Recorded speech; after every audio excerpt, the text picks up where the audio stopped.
Men run business and women run business. Women tend to carry and do more for longer, whereas I feel like men are more like, I'm gonna hire somebody. You're likely juggling the systems. You're just kind of band-aiding your business. And so most business owners are kind of just making things work and wasting time and finding that it's becoming really overwhelming to try to juggle all these pieces. But you bring someone in like me and I'm the one who's going, okay, tell me how you're doing it now.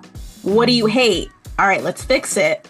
I'll build that while your team is working. What's going on, y'all? Listen, it's another episode of Minding Your Biz. I'm one of your co-hosts, Dr. Black Wealth, and we got... Hey, guys, it's your girl, Miss Fat Financial, checking in. Yes, welcome to the #1 podcast on all things business, wealth, and finance. Today, we have a great interview. Yeah. But before we get there, make sure you like, share, subscribe, hit that bell. Please. Check in with us weekly. And tap in with what we got going on. If you are a business owner and you're looking for any type of advice that you want to hear live on the show, business, strategy, growth, taxes, definitely email us at info@mindingyourbiz.com. It's posted somewhere here, and we will definitely tap in with you. So today we got a super special guest. Anytime you get to talk about business and operations, I get excited. So let me jump off with her bio real fast. So this is Ariana. She's a fractional director of operations for multi-six-figure visionary entrepreneurs. That was a mouthful.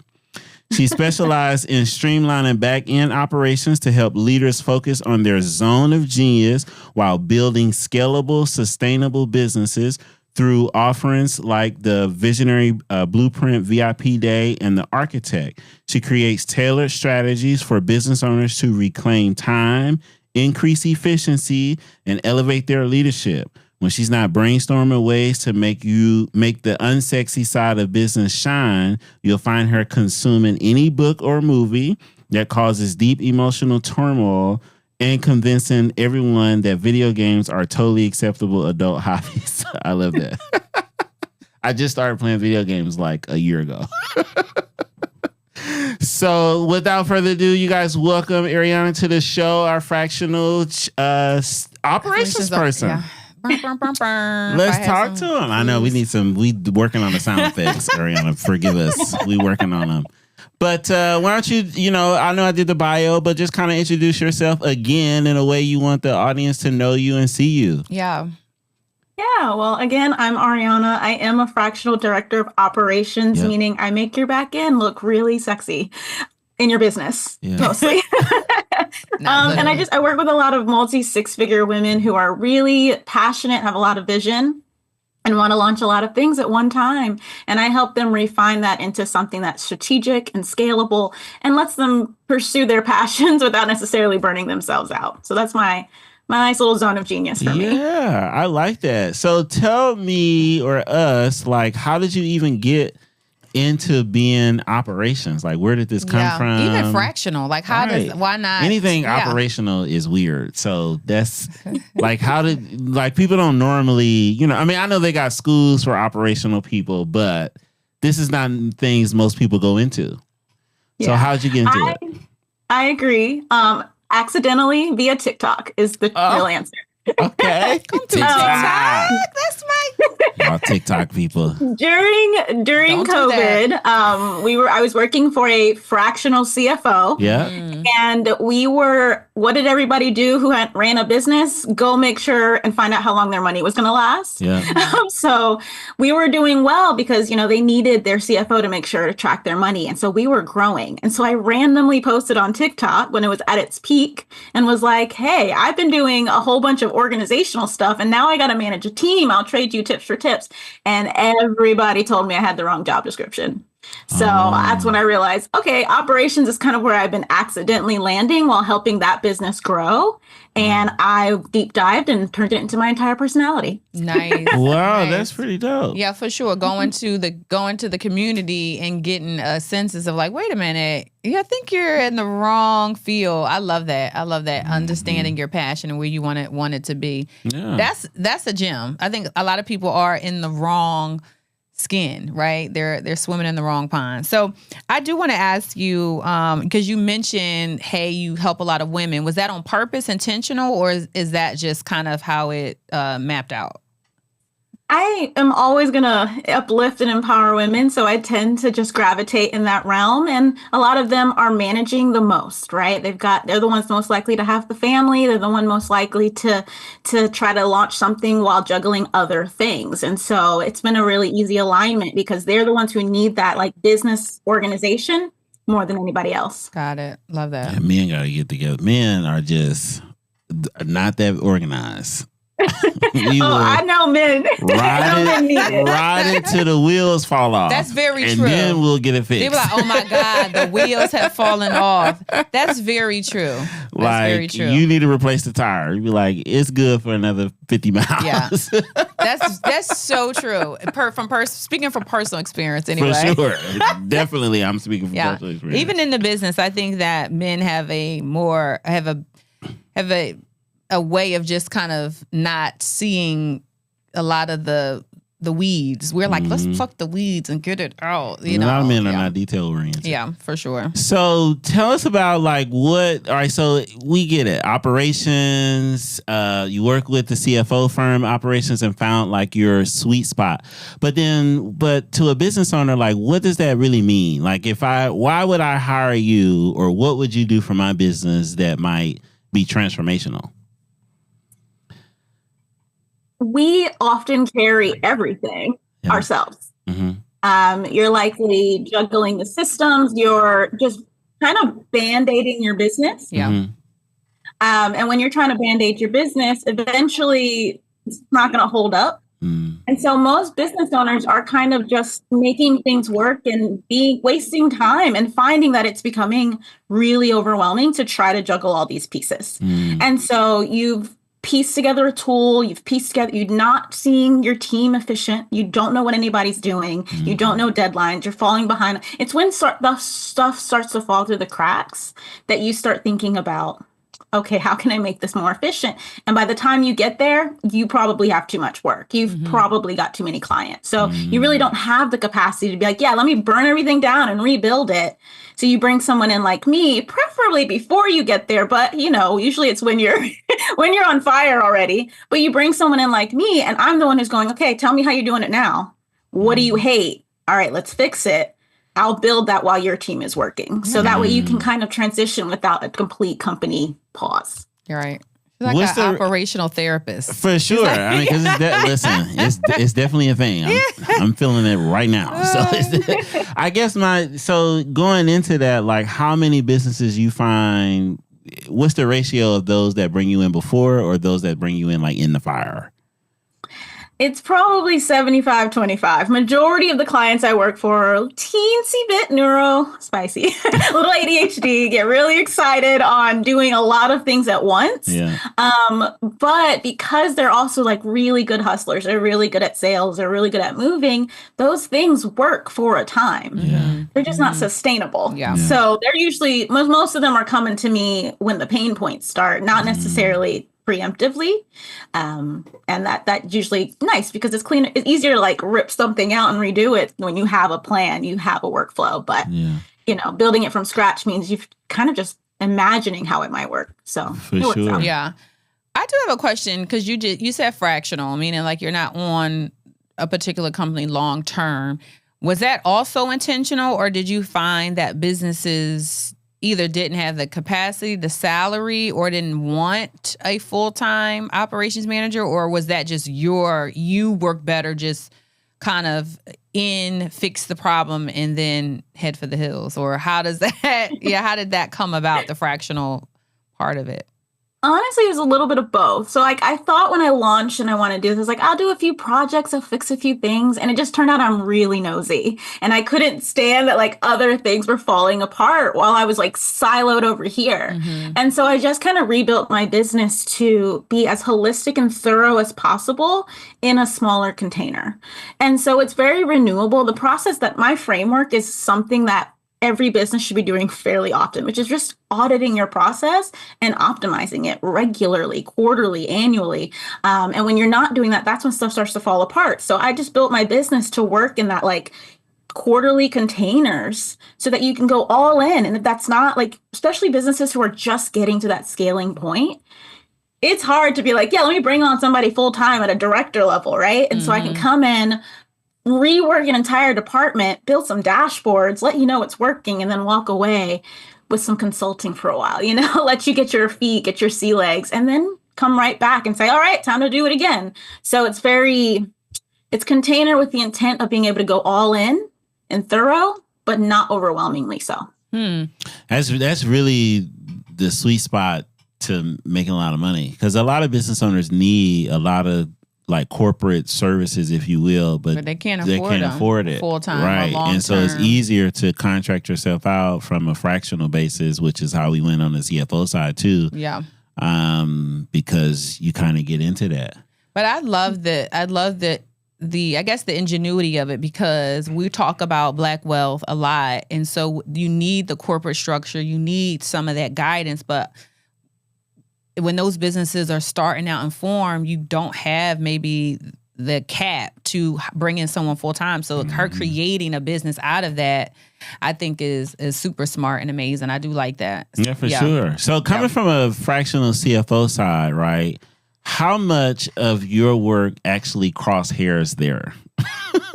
This might be a rhetorical question. Dangerous territory. I think there is a director of operations is touching pretty much every department. Yeah, we really are. Because my goal as a DOO is to see how everything plays together. And so for these smaller businesses, I tend to be able to do some of that projection, some of that profit margin analysis, some of that, because I'm trying to make sure that the operational side, the marketing side makes sense. That, working. Yeah. But there's always going to be a point where like, I can't do it all. I can't run that. And so being where I'm at, I'm easily able to spot when it's time to go, all right, this is beyond me. Time to bring in someone else to handle the whole CFO team. And I just want to get their reports now and use that to make decisions. So that's why it's, again, fractional allows me to like grow with them. Yeah. And if I'm still there when they're ready for a CFO, I'm the first person to find it.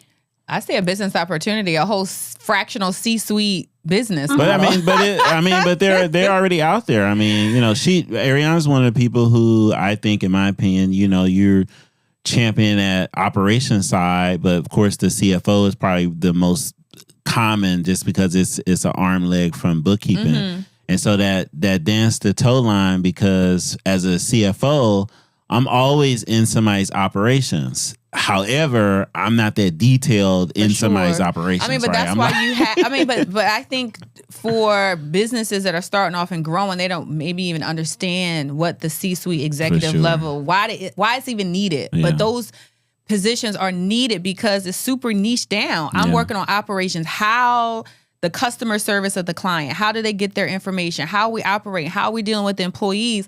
But the financial part of it is super important. How we saving money, if they're shrink, if they're, I think, and as business is growing in our space, we talk about exposure. I think I'm excited about it. I think, more people then need to jump into fractional C-suite executives. I definitely want to give them a taste of what that is truly. And I love the quarterly part of it, right? So it's like, you don't have to fully commit, but let's do a check-in. For sure. I definitely would like to hear a story. Like, I want to hear somebody's stuff you turned around that was just transformational for them on how it was trash. Right, no, I'm just kidding. Right. But then by the time they came out, they was, easing on down the yellow brick road. Right. So let's talk about that. What happened?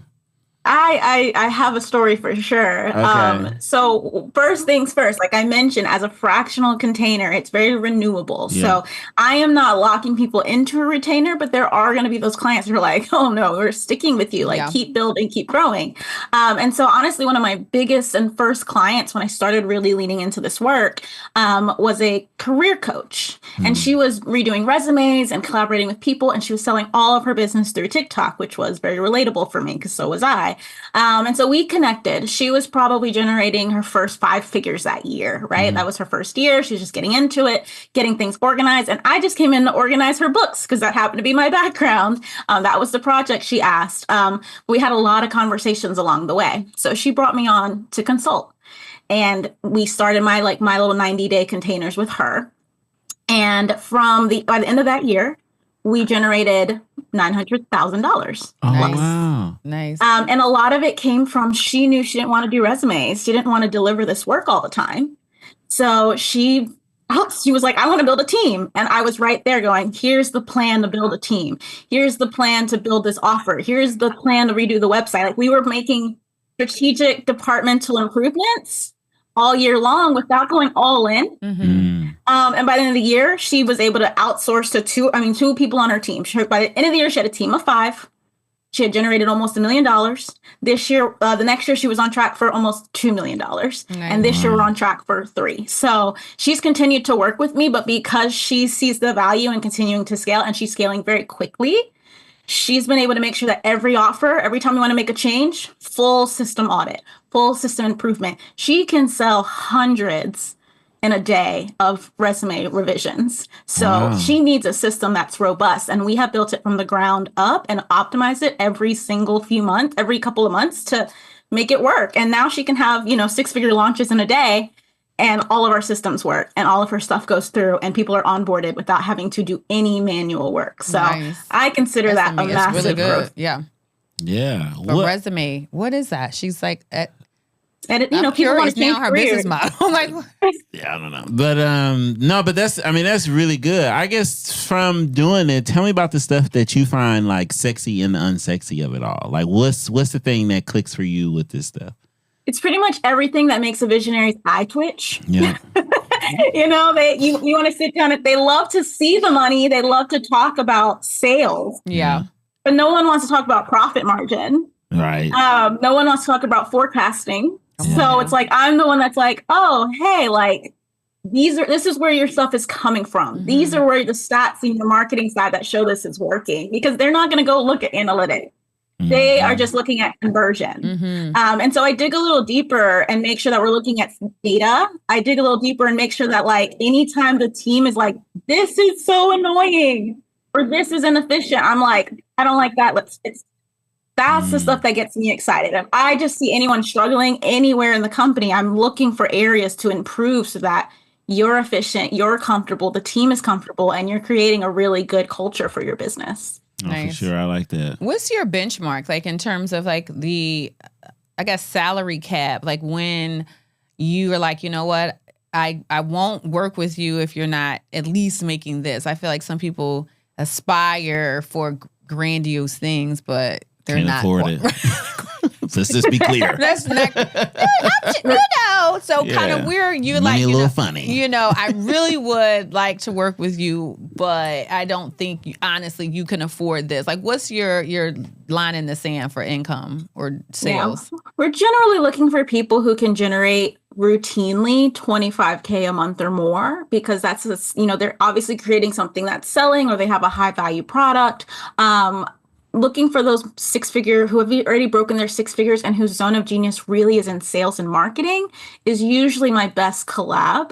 I've worked with lots in different areas, but that's usually the one that has the most, because someone is moving the needle, constantly coming up with new ideas. And I'm often like cleaning up the mess behind them. And that's just a really collaborative relationship. So you are looking to have already broken 6 figures, already have a kind of a proven offer that is just starting to get really heavy to manage. And that's usually the sweet spot where you bring in someone to really clean up your systems before you go hire that BA or hire that other person who's really only going to do surface level support. Got it. This would be root level support. So if I'm not quite at 6 figures, right, what are some things I should be mindful from an operational standpoint to get my business to 6 figures to work with you, or things that make my business efficient? You're going to want to, it's just document some stuff. A lot of people want to bring on help, but have stored all of their workflows in their brain rent free.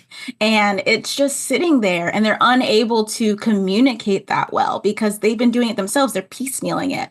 And so if you're trying to get to a place where you can bring someone on, you're going to want to make sure that you are kind of keeping up with what you're doing. You're trying to create repeatable processes. And if you are selling and you're making the money, try to really lean into your offers, really lean into conversion. And if you can get to that little point, bringing in someone just to come in for a strategy is the start. Just bring someone in to look at your business, look at what you need to do next, and start building you out a plan to grow your business wherever you're at. Even if you're still at that 75K mark, wherever you want to grow, you at least need to start talking about strategic growth. Nice. Documenting the process. Yeah. I heard you mention offers a lot. So do most of your clients are people who are business coaches and consultants? Have you ever worked with did a consult for I don't know what would be the different, another business that's product based or right or kind of stapled in their business that's not a coach or something of that nature?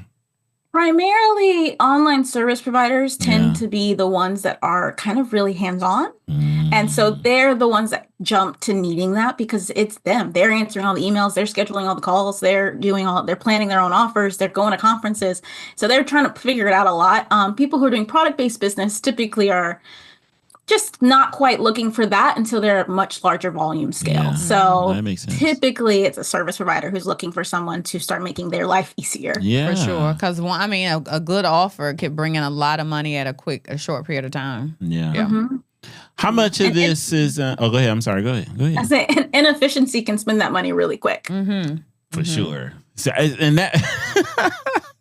I guess that gets into the question of habits, right? How much of this are you seeing people, first time business owners that are really having that transformational experience from working with a operations person or even a CFO side? There's a lot of us who are new in the business, especially if we're Black, right? Most women, but like you said, a lot of women are killing it, right? A lot of women are juggling a lot of different things at one time. How much of that transformation is just coming from the unknown factor? These people are new in business, the whole 9 yards. A lot of people, a lot of women, a lot of businesses, they know how to hustle. Hustle culture isn't the space you want to stay in for long, but when you're in those early months, they're willing to do that. They're really consistent in their marketing. They're really consistent on their socials. They're kind of pushing the grain on that. And that is where they're getting to the point to need some support. And then once I'm coming in there, I'm either validating what's working or eliminating what isn't very quickly. It's not hard for me to walk in. And I don't say this arrogantly, but when I walk into a business and you're these people keep showing up on my calendar. I'm great. Why don't we have an intake form? It's 2 seconds for me. Here's a tool. Why don't we have this? Why don't we have that? And that's because that's my zone of genius. So they know how to make things move. And I think if you're consistent and everything like that, then it's going to very easily translate to great, prove what I'm doing right and prove what I'm doing wrong. And let's eliminate everything that's not working so that I can keep doing more. For sure. How much of this was kind of scary for you? Just jumping out there, right? Just doing your own thing. Where is your growth coming in from the time you left as a CFO, working in CFO office till now? All of it is scary. That's the reality, right? It's always scary. For me, I know my weakness, and this is typical for a lot of operation people, is I don't default to visionary. So for me, I can very overthink my offers, overthink my systems. I spend a lot of time building things and not necessarily being willing to go out there and sell myself. One of the great things about it is I can go on TikTok. I can relate. It's a great platform to be a little bit more comfortable. And I'm connecting with visionaries because they always keep me moving. And so that was what really helped me break free, because it is really scary to put yourself out there and try to sell operations. I'm I can fix everything in your business. Yeah. How do I sell this? Right. That's not something that's easy to convert. So, finding my own zone of genius, and then connecting with the right people has helped me kind of keep moving forward because they keep moving forward. And I'm here for the ride. I love that. She's the air traffic controller. Versus the pilot. I love that. But that's important. We got to be around pilots. And I noticed that but a lot of pilots don't want to do, you know what I mean? But I love that. You got to know what lane you're in and where you are, because you can spend so much time not in your zone of genius, Yeah. just wasting, because everyone wants to be the pilot, but that's not maybe where you thrive. For You're sure. like, I don't, because you have to sell. Yeah. You have to sell. For Business sure. is sales. That's where the money come in. That's where the money. So, I mean, outside of that sales growth, right, that we know that you're working on and going through, what are some things that you realize in your business that changed you, personal development, that was like, like, hey, this took you from step A to B into where you at now? I think one of the biggest transformations for me was getting really clear on who I wanted to collaborate with. I think people underestimate how powerful that is in your systems. So how I build my intake forms, how I do my sales calls, how I talk, I need to make sure that's really evident. And so I had to be really clear on who I wanted to work with and who would vibe with me. And building my systems along that way have made it just be more validated when people come through the door and I'm like, oh, we're a great fit. It has made it just really easy to find my dream clients and really collaborate with people who want me to do the work and admit that they're like, look, this is not my thing. Please do this for me. That's a great relationship. And so it has helped me define who I am. And it's made me also realize, like, in order for me to grow, I needed to learn from these people that are coming through my door. Their visionary mindset has empowered me to be like, okay, I can come up with new ideas. I can do new things. And my offer can be unique. And so I do think the way I approach operations is very unique compared to some of my peers. A lot of people are very retainer based and just want to fix. I love going in and being like, I will go hardcore and I'm going to give you dashboard, systems, SOPs, done. And then I might walk away depending on how you need me. But it's really, really powerful. And so it's helped me refine building offers that make me feel good and make me feel powerful and make me be able to do really high impact in a short window. Nice. So you're actually doing the thing. You're not selling me a course so I can learn how to do it, but you're doing it. I love that. I go in. I bring my team to get her done. I don't want to do it. I love that. I'm She's just doing saying, it. just want to be clear that we're hiring you to do the thing. Absolutely. I love that. That's cool. If you were coming into a business, right, obviously people back in is kind of crazy because that's what you're fixing up, right? But what are the top 2-3 things off top, you're eyeing in on to all right, we got to fix this because this the glue to this, to this, to this. What are the top 2-3 things that your go-to pieces, for sure you're going to look into the fix up because the first 3 things you look at. Oh yeah. How much money are you paying yourself? That's my first question. One of my first questions is, what are you trying to pay yourself?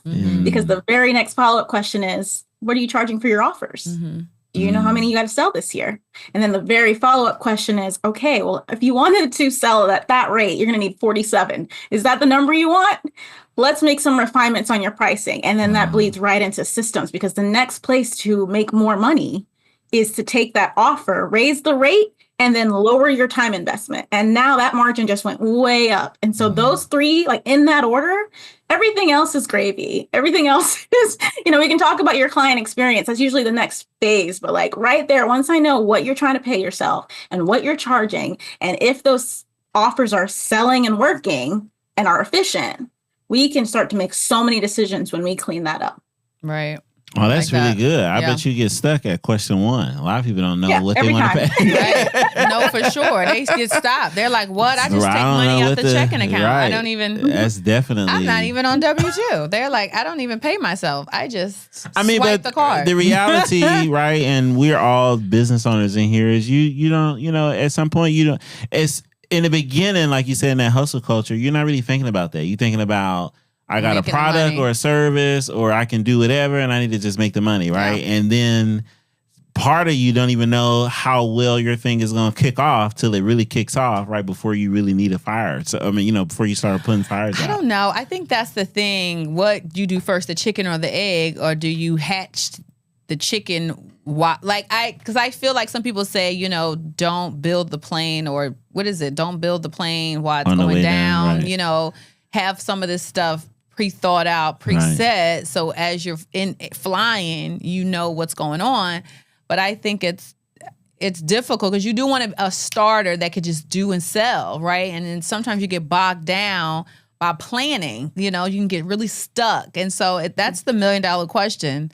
For sure. Because operations is very good. If you ain't got money to fix it, which is a big reason why, like with my product suite, like I was like, where's the cutoff that can be powerful at any level? Yeah. And that's why I have like what I call the blueprint, because you can, my strategy, there's so many people who are like, I can build you a strategy, I can make you a plan. And they take your big overarching goals and they're like, here's what you should do to hit your goals. And let's set some metrics. And I'm like, I don't care about that part of the goal. I just want to know why you want it. And then I want to know what practical step you can do this quarter, next quarter, like not the target, what practical steps. So a lot of times I'm really going in on a very like operational level for a goal that's like, I want to hit $1 million. Okay, why? What do you really want? What do you really need in your business? Okay, let's go there. And what systems and processes and offer changes do we need to make to do that? And then you can be having that kind of conversation and investment in your company early, because even if you don't have the systems, you can at least be told, I recommend you set up ClickUp by Q2. I recommend you separate your bank accounts tomorrow. I recommend you do all these things.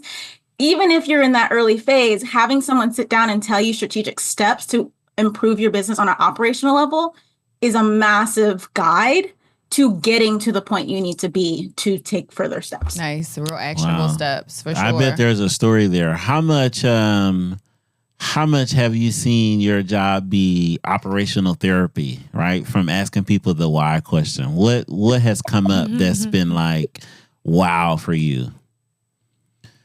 Oh, I can't even think. I feel like I have people crying at in my calls like once a month. Like there's one, working with women, there's a lot of passion. There's also a lot of overwhelm. And there's one thing that's different, I think, between men run business and women run business. Women tend to carry and do more for longer. Whereas I feel like men are more like, I'm gonna hire somebody. I'm gonna just, right? Like it tends to be the trend I've seen. And whereas my clients would be like, I can do this myself. I've done it before. I'll figure it out. And I'm like, you don't have to. And so they're usually carrying that stick so much longer.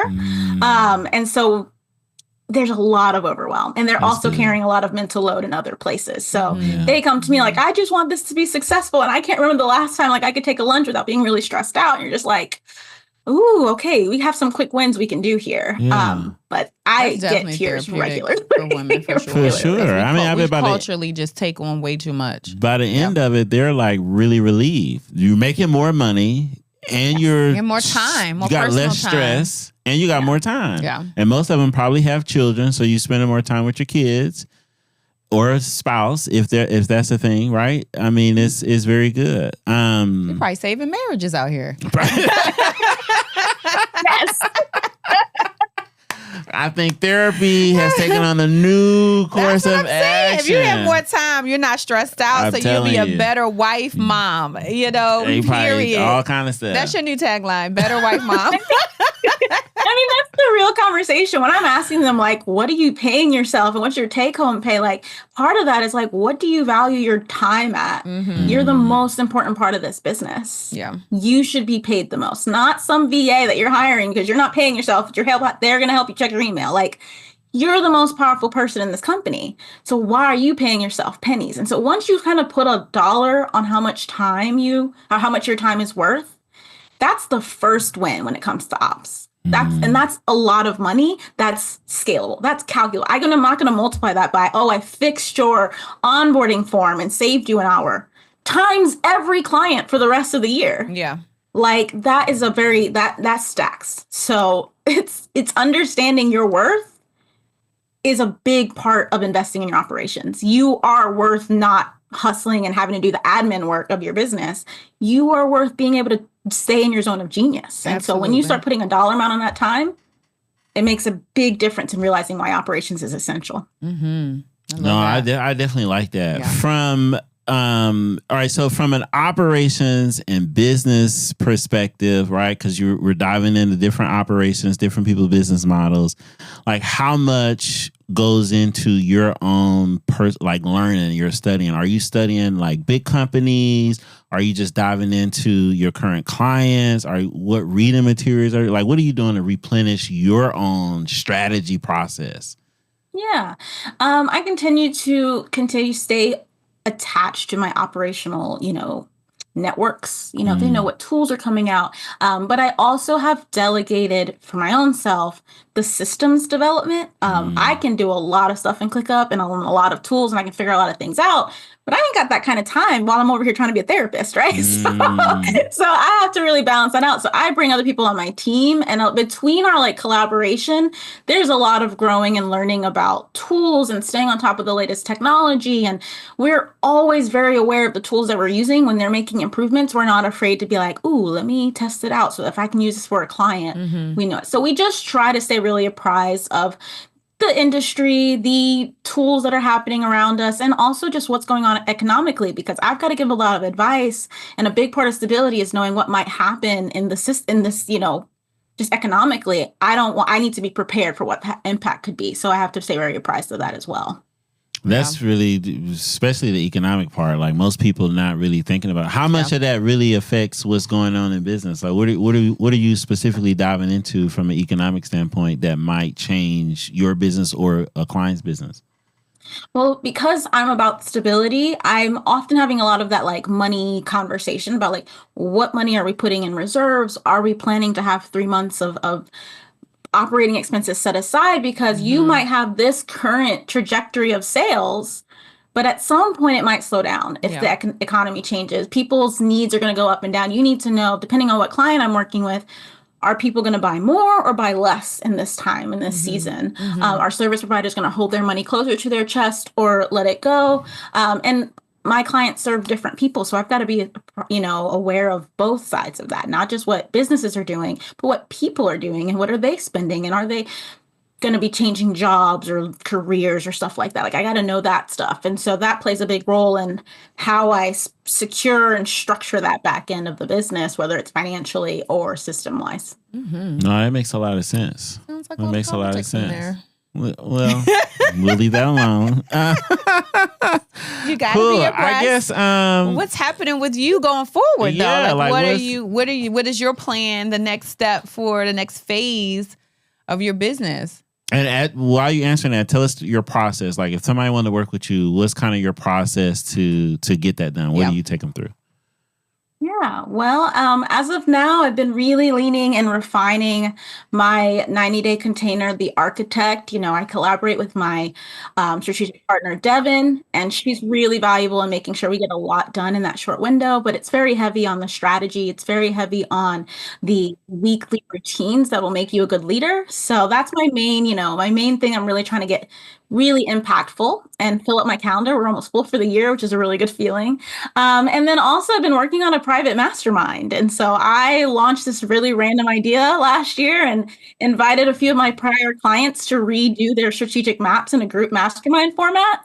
And I say it was amazing. It was amazing. Nice. And so I'm working on refining that into an actual potential like event. It's something that I offer free to my clients, but I did a little refer a friend system, and it's actually made a really, really great like way to keep new clients and new leads. So we've really enjoyed that, and we're going to make that one day an in-person cozy retreat event. I haven't figured out the details, but that's where we're going next. And this being able to serve our different clients in these containers and with this mastermind has been my main thing. I feel like you asked me another question, but I lost it. But how do people work with you? How do they get started with you if they want to reach out? Right. It is. But hold on, because the mastermind, that was a really good idea. So I'm wondering like how I want to kind of dive into that. So you're bringing your clients together. Yeah. So these are different businesses, right? Yep. Let's talk about the non-scarcity mindset there, right? Making your clients meet each other and mastermind. Like, what's the synergy? Like, what's happening in there that people are walking away from? It's insane. I'm bringing all of my clients, and again, I work with like a limited clientele every year. So I'm bringing in like 3, 4, and a couple of past clients. They bring someone else that they feel is really into it, and I get about 10 to 12 people. And I've got my success stories in the room. So we're having conversations and they're giving really, really valid advice, but also bringing their like future high level problems that these people, others haven't even like reached yet. So there's a lot of like empowering just from like seeing where they're at, because of me has been really impactful as well. Because, and I don't want to toot my own horn, but I'm going to toot my own horn. Like there's a lot of people that wouldn't be where they're at if they hadn't like let go of things and let me run with systems and processes and tell them they can not to spend network money. amongst Like each other. they hadn't done that. So there's a big value in putting them all in the same room and letting them inspire each other.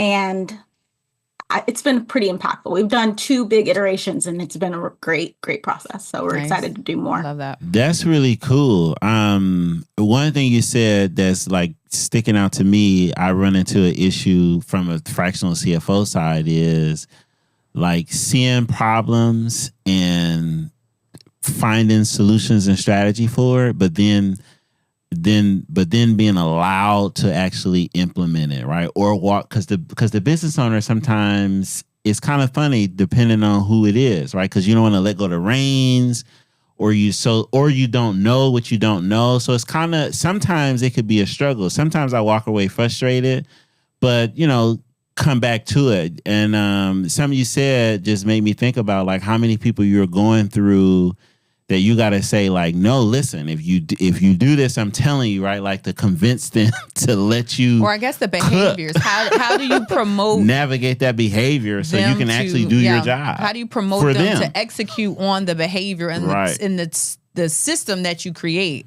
Because that's what you want. You got to like, hey, you got to do this thing. So how do you, I guess the question is, how do you help promote that and encourage them finishing the plan, basically?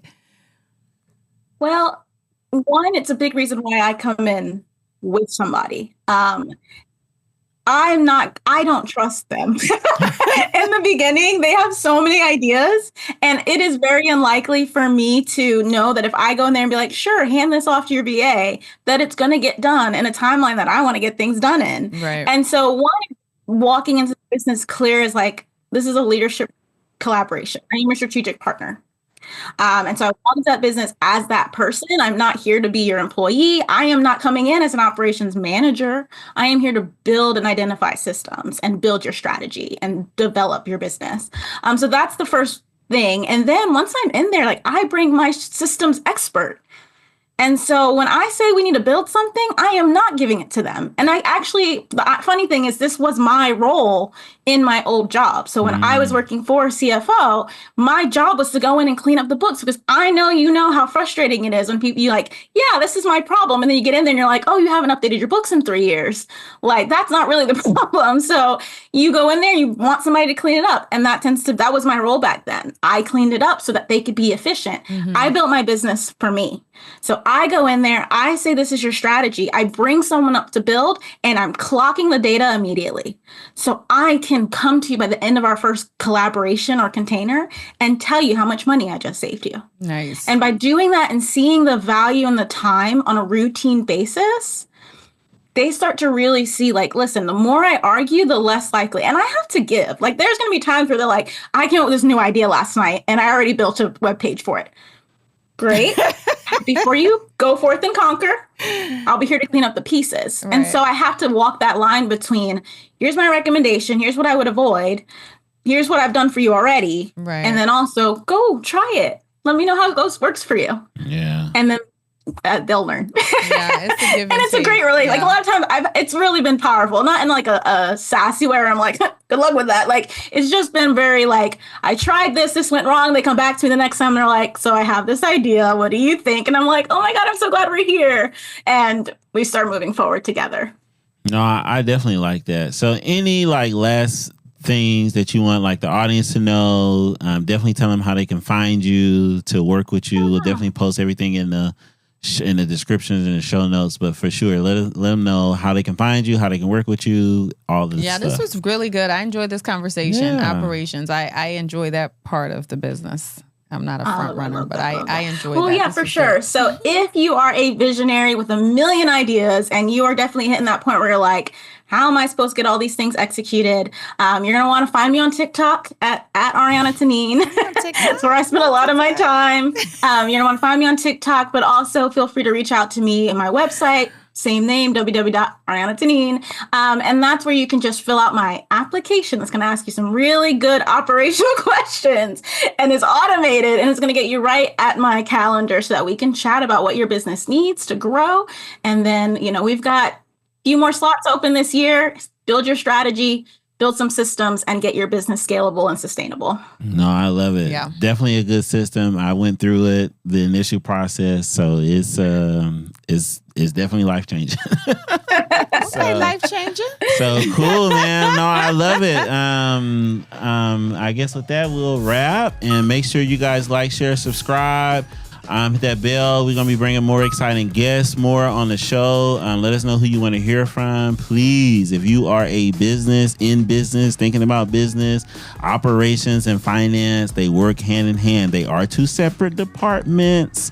But you need them both. And I think it'll make I think it'll make your business really efficient and effective. So we'll see y'all next week. Peace.